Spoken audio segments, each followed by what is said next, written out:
Dramatic video captures a scene of chaos. You've got this trail of people coming away from the aeroplane. It was raw, unedited. A crash survivor records the desperate escape from the wreckage of Garuda Flight 200. Huge explosions going off, big plumes of black smoke. What sent the Indonesian airliner careening off the runway? We don't deal in speculation, we want facts. There was intense pressure to deliver. Investigators must accept a shocking explanation for the crash. It's very hard to understand. Go around, Captain. Go around. I never heard anything like this.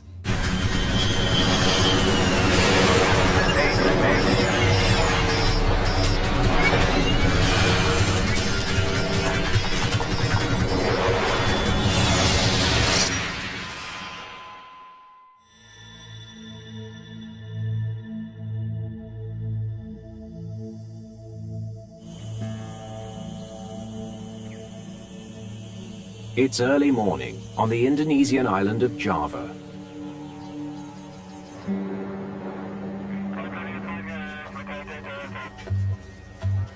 Garuda 200 cleared for descent, runway 09er. Surface wind is calm, visibility is 8 kilometers. A Boeing 737 flies high overhead. Copy that, runway 09er. Wind's calm, visibility 8 kilometers. 27,000 feet. 27,000. The crew of Garuda Flight 200 is getting ready to land. All right, you can go ahead and proceed with the landing checklist. Landing lights on. Approach frequencies check. Indonesia is made up of 18,300 islands, so air travel is incredibly important. Garuda is critical to the aviation infrastructure. Fasten seatbelt light is on.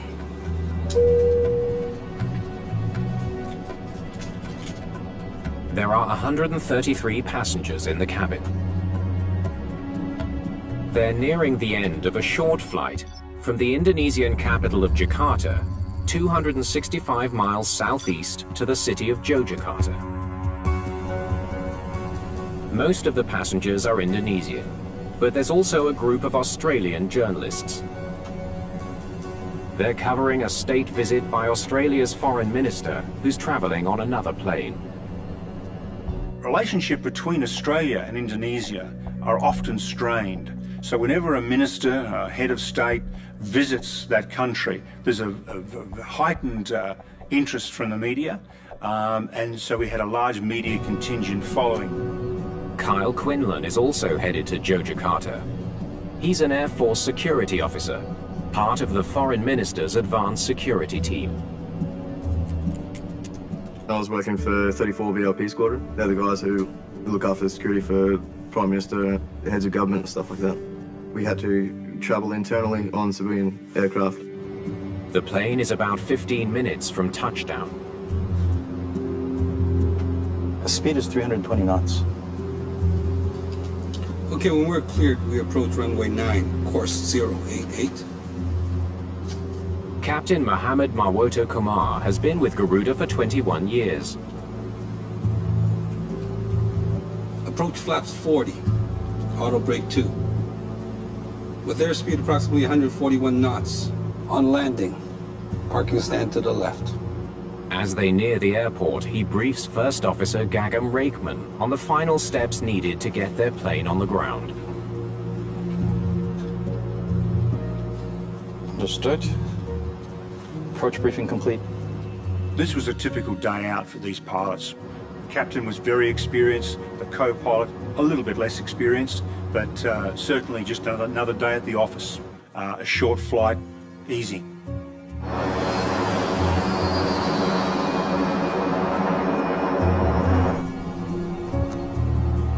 Enough slack and it's time to get back at it. Yes, sir.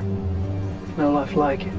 For Quinlan, the flight's been a welcome break from a hectic schedule. We just come off a 16-hour shift the night before.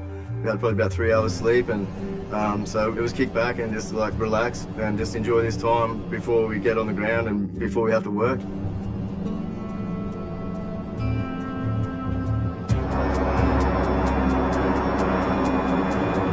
The plane is less than 15 miles from the airport. Whoa, strong wind. They hit some slight turbulence.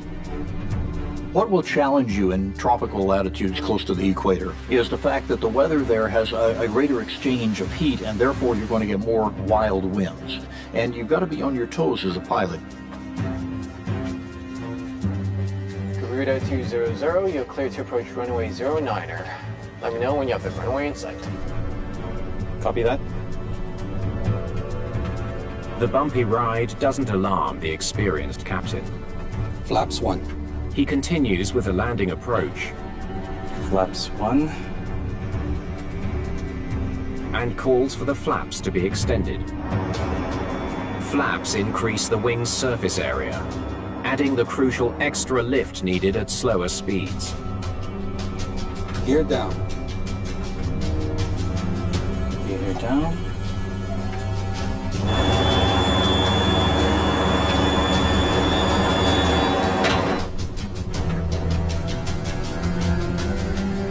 They're now less than 3,000 feet above the runway. Flaps 15. You're in this position of taking this big bird and putting it into a slow enough airspeed with enough configuration on flaps and landing gear and so on that you're a little bit vulnerable. As the plane descends, Quinlan begins to feel uneasy. His Air Force training tells him something's not right. When you travel on aircraft so frequent, you become aware of your surroundings, and for me it was when we were just standing and looking out the window and thinking we're not supposed to be at this height for how fast we were going. Something's off, huh?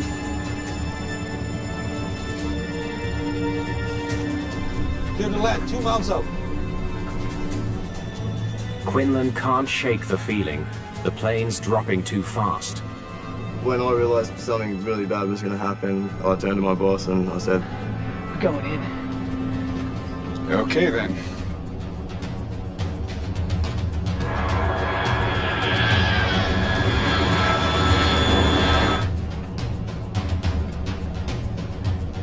what can you do? You're stuck here, you know, like there's nothing that you can do except for tighten up the seatbelt and just hang on and just ride this out, and hopefully we make it, you know.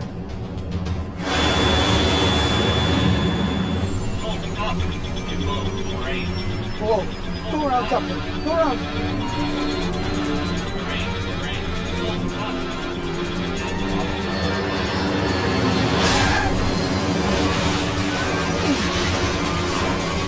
We landed and we bounced. It's chaos as the plane bounces a second time. And I just remember thinking, just hang on, like, hang on.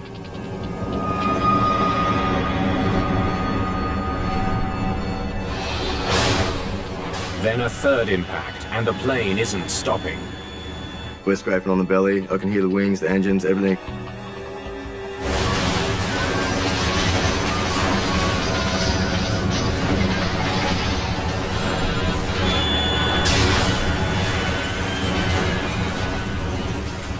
And probably the biggest impact I've ever had in my life was when we hit that embankment.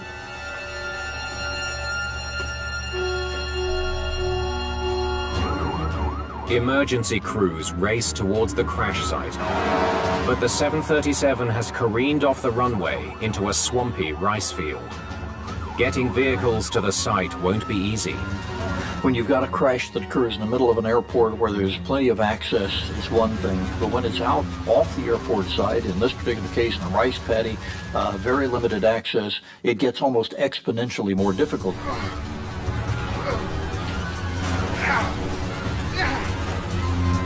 Many passengers are badly injured, and fire is spreading fast. Kyle Quinlan realizes there's no time to wait for rescue. Once we pulled up, I could still operate, and to see so many people who were busted up and couldn't do anything, I needed to do something and help these people out.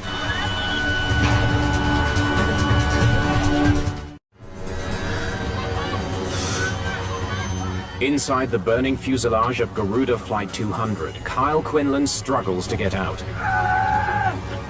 Fire is blocking the nearest exits. The whole plane is just, there's all just the glow and the heat coming from the right side of the aircraft. If the fuel tanks ignite, the plane could explode. But firefighters can't reach the crash. Anytime you've got the possibility of fuel, you need fire suppression right there, right now, because you've got massive flames at 1800 degrees, and you've got a lethal situation. Quinlan still can't get out. Turn to the left, jump across, grab the emergency exit with another Indonesian guy and crack the emergency exit. Passengers scramble out of the door. People are climbing over each other, and it was a pretty wild scene. We've got to get you out of here, now! Quinlan's sergeant, Michael Hatton, is too badly hurt to get off the plane without help. He was unconscious and falling in and out of consciousness, so I carried him out, jumped off the left wingtip into a rice paddy, and then so we sank up to sort of knee-deep in water, about 100 metres away from the aircraft. As a hut, I just grabbed my boss and carried him there. I'm all right, yeah. I'm all right. I can't. My arm. Be all right here. I can see his injuries. They're not life-threatening. Said, look, you be right here. I'm coming back for you. You be right. Coming back. Off I went and went back to the plane. Freelance cameraman Wayan Sukada also makes his way off the plane. He soon begins capturing dramatic images of the aftermath. We've got the cameraman grasping for breath. We've got him staggering around away from the aeroplane, filming as he went. And you've got this trail of people coming away from the aeroplane. It was raw, unedited, and it was a real sense of being there.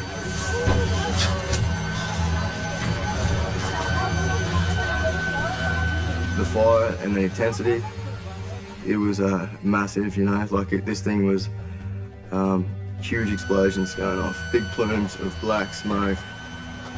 Just how the aircraft was burning, it was just phenomenal. Like, I've never seen anything like it. Back on board the plane, Quinlan helps more passengers escape a cabin that's fast becoming an inferno. A lot of people are not in a condition to be able to do anything, so I'm in a condition where I can assist. I'm going to assist. I'm going to do the best I can and help, you know. The scene was one of chaos. On one hand, you've got lots of officials not knowing what to do.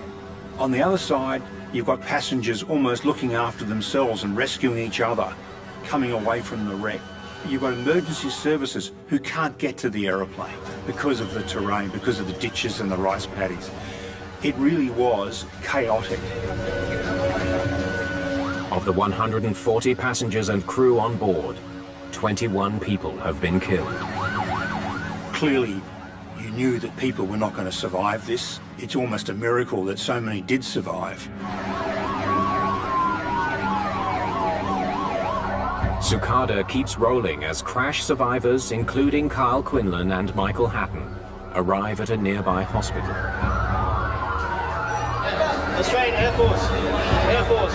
There was the stretchers and everyone over the floor, you know, and it was just a big shock to me. Just so many people. Within hours, Sukada's dramatic footage is broadcast around the world. The public response to that footage was overwhelming. Millions and millions of hits on YouTube. Television stations around the globe picked it up, and it was repeated continuously for days after the crash. At the crash site, investigators from Indonesia's National Transportation Safety Committee, or NTSC, faced the enormous task of piecing together what went wrong. Aircraft debris is spread all along the plane's deadly trajectory, from the runway to where it came to rest in the rice field. An airplane is basically an aluminum eggshell. It is incredibly strong when it's used the way it's designed to be used. but if you skid it off a runway at high speed, it's not going to stay together. Alan Stray of the Australian Transport Safety Bureau joins the investigation. What do you got so far? We have to establish where did it touch down, were there any runway marks, did it bounce, did it skid, what are the distinguishing features on the runway that may help us build a picture of what was happening at the time of the accident. Let's get the full team out to runway 9. Stray knows that the relatives of the dead are already demanding answers. Because there were so many international people on board this aircraft, some of whom had died, there was intense pressure to deliver. Investigators search for clues to explain why Garuda Flight 200 bounced off the runway and crashed. Looks like they hit pretty hard. They discover gouges and shattered pieces of landing gear on the runway, clear signs that the plane slammed down with unusual force. The nose wheel digging in and fracturing was indicative of a very hard G-force on that impact. It's also clear the plane hit the runway more than once. More skid marks here. The idea of walking the site is to establish the sequence of the events. First impact here. Being very careful not to disturb any perishable evidence. So, 1, 2, 3, then off the end of the runway. There was a lot of questioning and trying to establish why did the aircraft bounce. Hang on a minute. The location of the first skid mark gives investigators a crucial lead. How far are we from the threshold of the runway? 860 meters. Yikes, that's more than a third of the runway. It landed long, it didn't touch down till a long way into the runway. The distance of the touchdown from the threshold raised serious questions in the minds of the investigators. So, he comes in long, he hits hard, and bounce. Let's gather up as much weather data as we can. We're very keen to establish, was there a weather situation, a wind or a downdraft, a strong tailwind? Stray suspects wind shear might explain what he sees. Like this, and like this. Wind shear can produce violent updrafts and downdrafts that are impossible to fly through. Close to the ground, it can be deadly. Especially in the age of climate change, we've got more and more violent winds, gust fronts, downdrafts, things of this nature, and sometimes microbursts. Investigators check with tower controllers to find out what kind of weather the pilots were facing as they descended toward the airport. Here, take a look. Surface winds were completely calm. The weather data shows there were strong winds at high altitudes. But the winds near the runway were calm. There's no sign of the kind of downdrafts that could force a plane to the ground. That wind tapered right off, and there was ample time for the crew to establish the aircraft in a stabilised approach from 1,000 feet. Indonesian police launch a criminal investigation into the accident. They bring the captain in for questioning. For crash investigators, the move has unfortunate consequences. I really have nothing more to say. I'm sorry. In cases where the investigation becomes criminalised, and particularly when that happens early on, if we have police involved or lawyers involved, We did everything by the book. That can intimidate people, and it can lead to them not cooperating effectively with investigators. With the flight crew under criminal suspicion and reluctant to talk, investigators must look for other leads.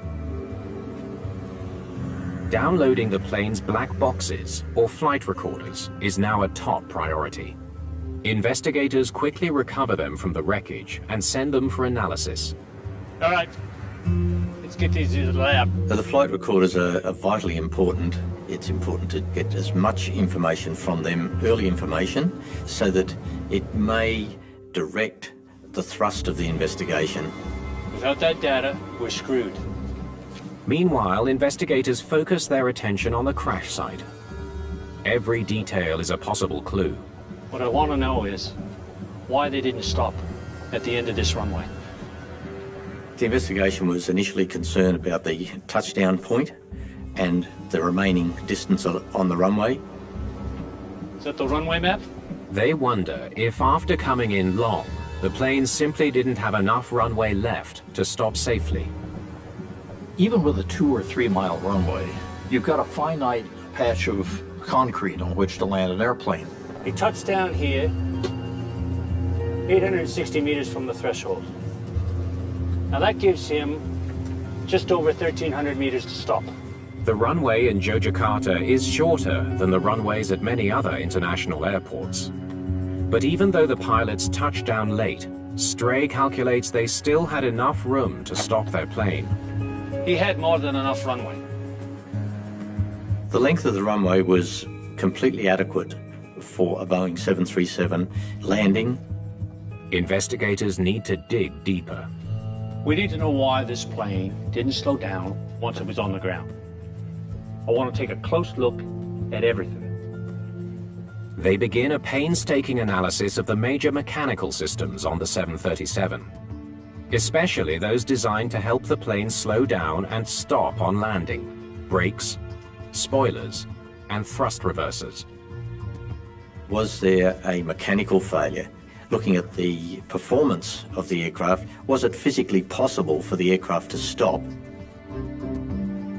The careful analysis of the plane's mechanical systems provides a potential breakthrough. I think we got something here.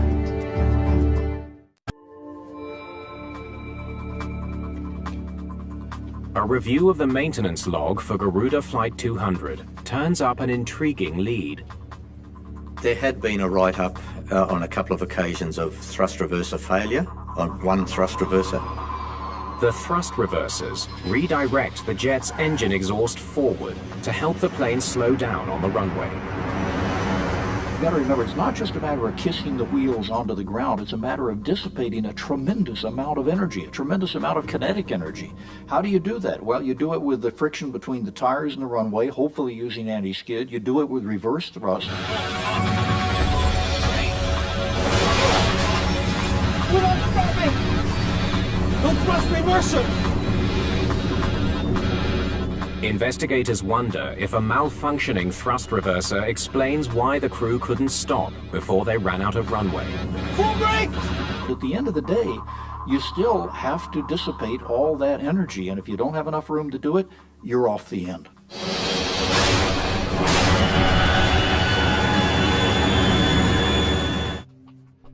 But it's another dead end. According to the maintenance records, the faulty thrust reverser was repaired before Flight 200 took off. Looks like they fixed it.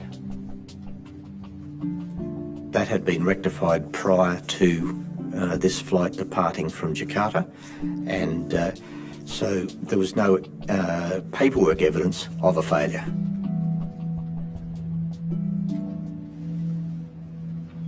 Investigators are going to need another lead. We don't deal in speculation, we want facts. The facts so far are limited. The 737 careened into a rice field after slamming to the ground almost a third of the way down the runway. The question is, why? Was the plane configured properly? Perhaps there was something wrong with the wing flaps pilots rely on for landing. The flap system on a modern jetliner like a 737 create greater lift. And that means that we can approach an airport, or we can take off from an airport with a much lower and safer airspeed. The team scrutinizes the mechanical rods or screw jacks that move the flaps. We needed to look at the flap setting. What flap setting can we establish from the wreckage? We measured the screw jack extension to establish what the flap setting was. What they find is astonishing. Doesn't look like the flaps are all the way out. The screw jacks show a flap setting of just 5 degrees, not nearly enough for a safe landing. We just could not believe that the aircraft would have landed with only 5 degrees.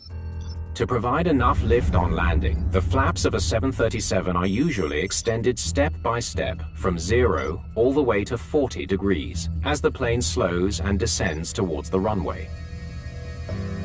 It's hard to overstate the value of the flap systems on a modern jetliner. Investigators aren't sure how the flaps ended up at only 5 degrees. The flap mechanism was damaged in the crash and may have moved on impact. To be certain of how the flaps were set, they need to know what's on the flight recorders. We need that data from the black boxes. Some of that data is proving elusive. Australian technicians have been unable to download the cockpit voice recording. It's a huge blow.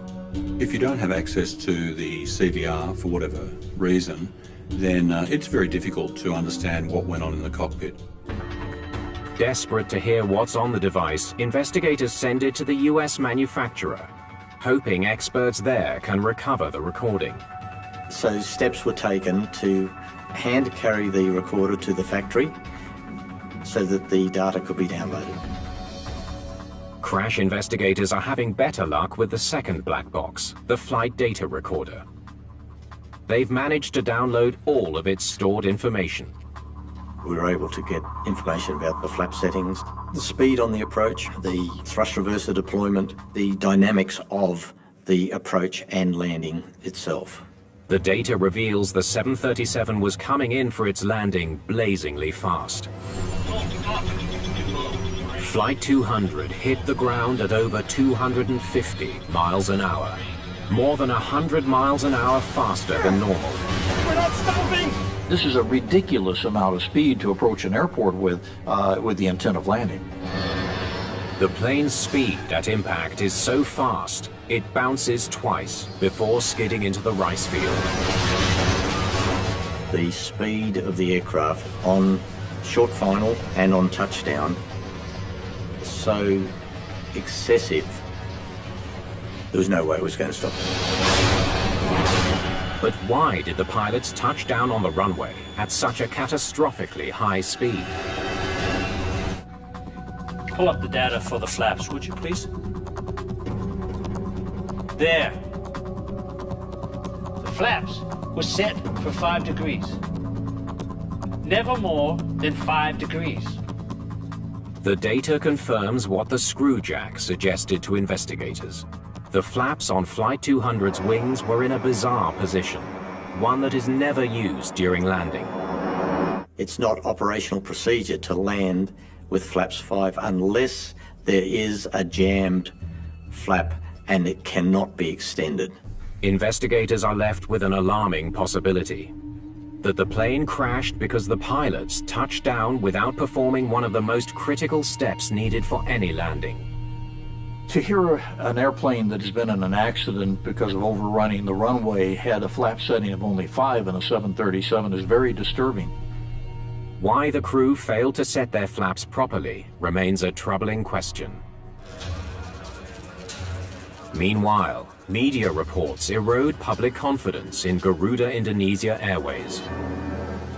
The accident affected negatively Garuda's reputation, but they had had other problems in the past. In 2002, Garuda Flight 421 was forced to ditch in a small river after both engines flamed out. And in 1997, Garuda Flight 152 slammed into a ravine, killing all 234 people on board. Garuda's record at that stage was just a series of accidents and incidents with large numbers of people losing their lives. In the wake of this latest disaster, Garuda is banned from landing at any airport in the European Union. The fate of Indonesia's national airline could be at stake if investigators can't figure out what went wrong on board Garuda Flight 200. Finally. After a painstaking data recovery process, investigators can finally listen to the cockpit voice recording from Garuda Flight 200. Fortunately, the recorder specialists at the laboratories are a tenacious breed, and they do not give up easily. But will the sounds captured in the cockpit shed light on the decisions and actions of the flight crew? Okay, let's hear it. Okay, when we're cleared, we approach runway 9, course 088. Investigators listen as the crew discusses their plans for landing. What you're doing is listening for the atmosphere and the tone, the ambience, if you like, in the cockpit. Approach flaps 40, auto brake 2, with airspeed approximately 141 knots. On landing, parking stand to the left. Now they know they need 40 to land, but they only get 5. What's going on? Approach briefing complete. At first, there's no sign the crew is worried. The captain certainly doesn't sound stressed. Then the first hint that something is going wrong. Looks like we're not going to hit the glide slope. The plane is too high for this distance from the airport. Better get down a little faster.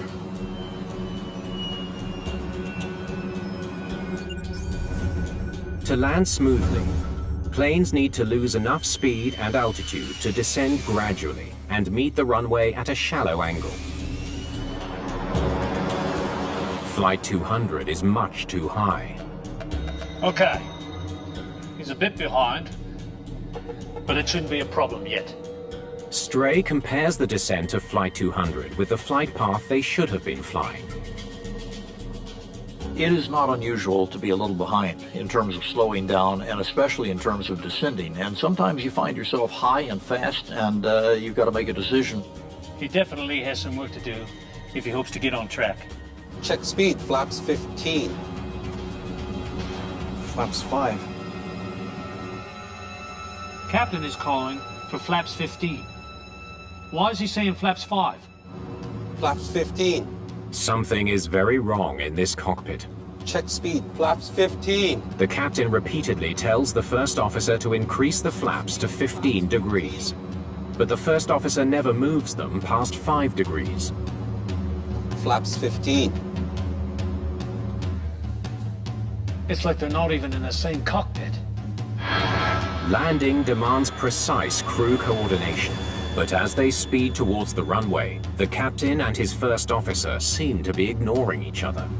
There's a lot of evidence that this crew was not thinking it through. They weren't situationally aware. They weren't communicating. Okay, first things first. Why did the first officer ignore the captain and leave the plane at flaps 5? It's very perplexing. If you've got professional pilots, we can make mistakes, but usually that's why we've got 2 people up there, so one catches the other. Investigators suspect the high speed at landing explains the first officer's decision not to increase the flap setting. Way too fast for flaps 15. Flaps can be damaged by excessive drag. And when the captain calls for flaps 15, the plane is speeding at over 250 knots. Much too fast to safely extend the flaps any further. Flaps 15. The plane is moving so quickly that wind drag could tear the flaps right off the wings if the flaps are extended past 5 degrees. I can very well understand why the first officer did not comply on going to flaps 15. They're grossly overspeeding flaps 5. The first officer was exactly right in not putting them down. All right, they were moving too fast to deploy the flaps. But why didn't the first officer say something? Tell the captain to slow down. One of the issues was that he didn't communicate his reasoning for not responding to those commands for flap 15. He didn't communicate that to the captain. When you take a pristine Monday morning quarterback look at this, regardless of airline, regardless of culture, it's very clear that the co-pilot should have said, "Captain, I got the airplane." But what it tells me here is that this co-pilot did not feel that he could speak up one way or another. Even more bizarre, why didn't the captain react to the loud alarms sounding in the cockpit just moments before the first impact? Go around, Captain! Go around! Landing checklist completed, right? It's a tough one to ignore. There's nothing subtle about it. The ground proximity warning is a clear signal to a pilot that he's flying dangerously low. Well, there were 15 ground proximity alerts and warnings during that final stage of the approach. When a crew member hears that, there should be instant action. Instead of aborting the landing, the captain does something that baffles investigators. Go around, Captain! Go around! Landing checklist completed, right? He asks the first officer if the landing checklist is complete. Landing checklist? I never heard anything like this. When the co-pilot called for the captain to go round and the captain responded, landing checklist complete, it was just something that we could not understand. I was appalled. This was industry worst practice for crew resource management. A pilot ignoring 15 warnings, ignoring 2 pleas by a co-pilot to go around, and landing 79 knots too fast. This was atrocious.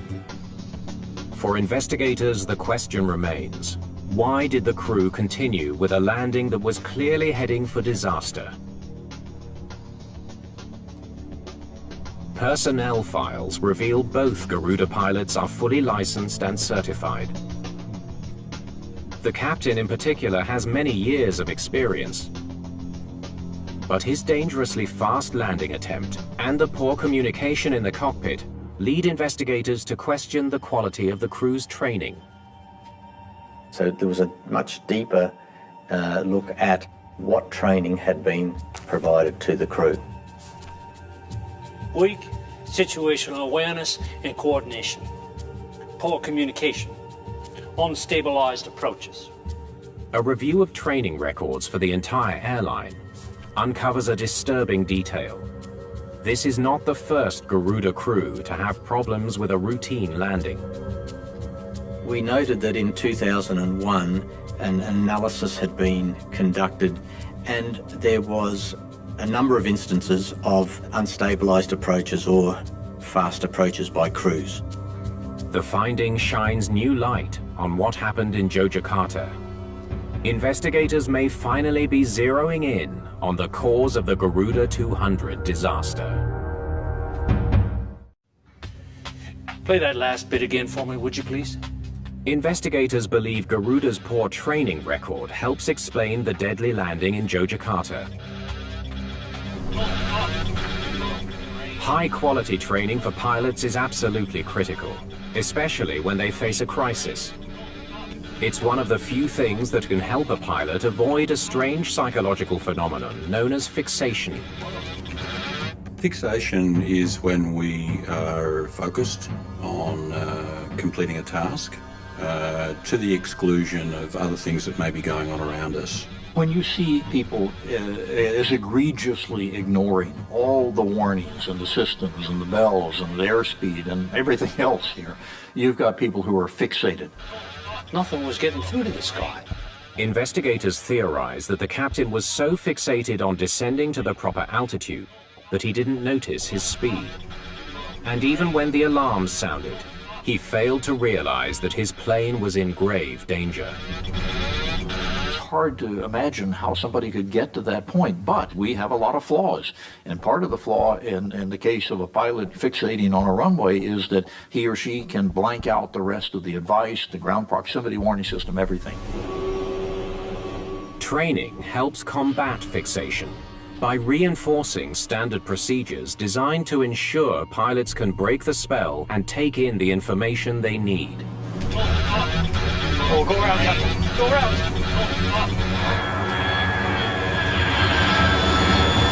Go around.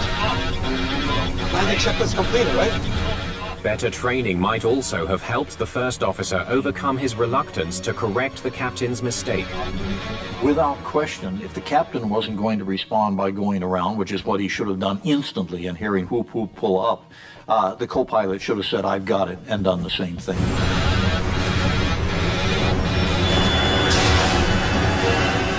Digging further into the airline's operations, investigators discover another factor that could help explain the disastrous landing. Fuel efficiency incentive?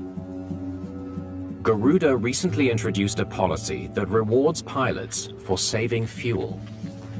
In this case, it was a bonus that would be applied if people minimised the fuel that they used. Aborting a landing and going around burns more fuel. But the captain denies he was trying to save fuel at the expense of his passengers' safety. He did not at any time seek to excuse his actions by blaming the company's policy. We learned in the 80s that we had to get inside a pilot's head. We had to try to figure out what the state of mind was, whether he survived or not. In this particular case, the state of mind, it has to be so bizarre in terms of the fixation on getting this airplane on the ground that it's really hard to understand how any professional airman could get there. In 2008, Captain Marwoto Kumar faced charges and was found guilty of negligence.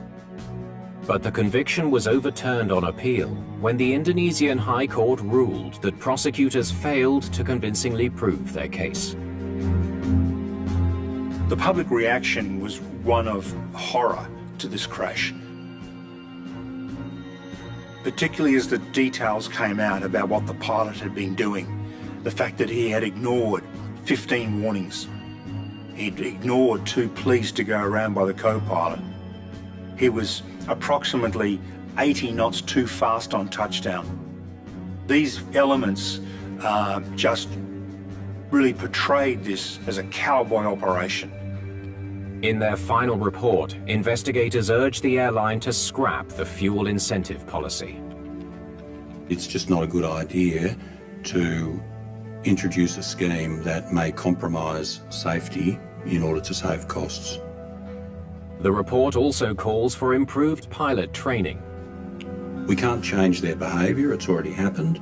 What we can do is to try to change those conditions that influence their behaviour so that we can try to prevent this from happening again. In the aftermath of the Garuda 200 disaster, the airline overhauled its training and safety protocols. The European ban on Garuda was lifted 2 years after the crash, and today it is a safer airline than it has ever been. The impact this crash had on Garuda was a watershed. They completely went through the operations department, the flight department. They've changed everything about the airline. It went from a pariah in the industry to a well-respected airline today. But for the survivors of Garuda Airways Flight 200, difficult memories remain. It took me 3 days before it caught up with me. The adrenaline, everything in your body, everything was racing, and then yeah, we get back home and the dust settled sort of thing, and it just broke down in a heap. In recognition of his heroism, Quinlan is honoured with one of Australia's highest awards, the Bravery Medal. I was blessed that I can still walk. I can help people, and I just try to help people the best that I could. You always want to do more though. That's the thing. A lot of people lost their lives that day, and some amazing, remarkable people. They'll never be forgotten, but I hope never to see anything like that again, you know.